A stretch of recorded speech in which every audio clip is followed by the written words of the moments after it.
This is Gabe's mini bike project nearing completion. Gabe's spending some time with us this summer, so we're getting it together every chance we get. Let's see, the history was his friend Dan gave him this 3 horsepower lawnmower engine that was in rough shape, and Gabe one day decided to take it apart, and thus began the mini bike project.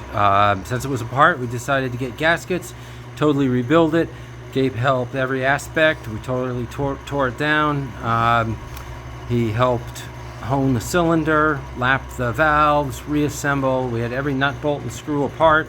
We cleaned, washed, lubricated everything, totally reassembled it. Gabe helped torque all the bolts and the head bolts down and pretty much reassembled everything and helped me paint it. We got some original decals, spiffed it up with some gold and silver and black paint, and it was all rebuilt. Then it was, what are we going to do with this? And I found this mini bike frame in very rough shape on Craigslist. It was missing, well, it had a big hunk taken out of this tube, and I had some 1-inch tubing, so welded a new piece in there. Came up with this cool seat, but it didn't have a frame, so made this hoop for it. We were missing the shocks and all the seat. They had some jury-rigged seat thing on it, but we were missing the shocks. Found the shocks, so we now have a springy seat mounted. The wheels, some of the spokes were broken and bent, so I got some new spokes. Gabe helped lace the wheels. We trued them up and balanced them with motorcycle wheel weights. Gabe helped mount the new tires and wrestled the inner tubes in. With the whole project with tires proved difficult, particularly with the first one.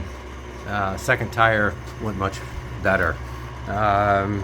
We were missing foot pegs, or had foot pegs in horrible shape. I was going to fabricate some, and then discovered that the flip foot pegs from the Honda CB 175 fit it perfectly, so we cleaned those up and we loaned them to the mini bike until we can get another original set. The front forks were bent when we got it.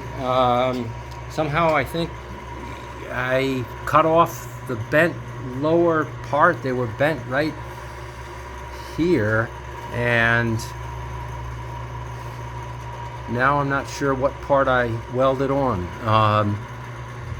I think I left, there was a short stub down here, cut that off, sleeved a new tube over it that fit inside of the upper, and we now have a bigger tube, down tube, and hopefully that's going to work out. Seems like it's working. We had the spring, so that worked out well. Gabe helped with, we had to make new spacers. Gabe helped measure those up and cut them. Then we trued them up on the metal lathe. Had to space this so the wheels fit. Had to do that for the front and rear. And the other day we put the chain on, and Gabe was anxious to start it up. So we had a milk crate underneath it and fired it up, even though we don't have the throttle quite worked out. But we got to see the rear wheel go around.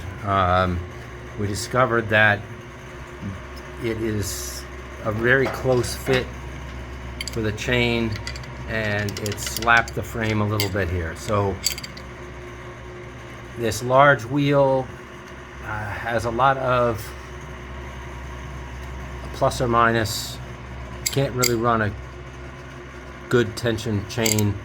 We're going to fabricate a chain tensioner fit underneath here, and the plan is to make one out of an old skateboard wheel, bearings, and some kind of spring arrangement. So that's going to be fun to work out, but I think it'll be a big improvement, allow this chain to operate without slapping around. So that worked out great. The motor starts and runs.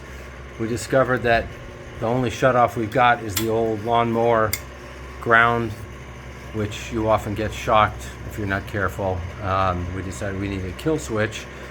So we found one and ordered it up. Next day, Amazon, great.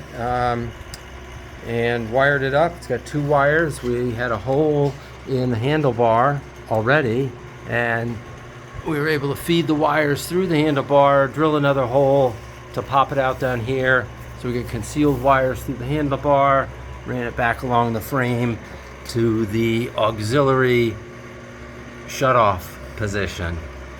So the switch has 2 wires, and I checked it for continuity, and it had continuity, and then switched it, and it then was open. So I thought, well, let's try this. So I turned it on, and it wouldn't start. I switched it to off, and it started right up.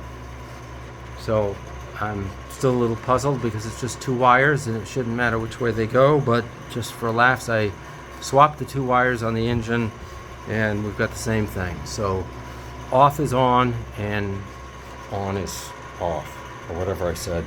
It's the backwards of the 2. So you now press what was off, the small one,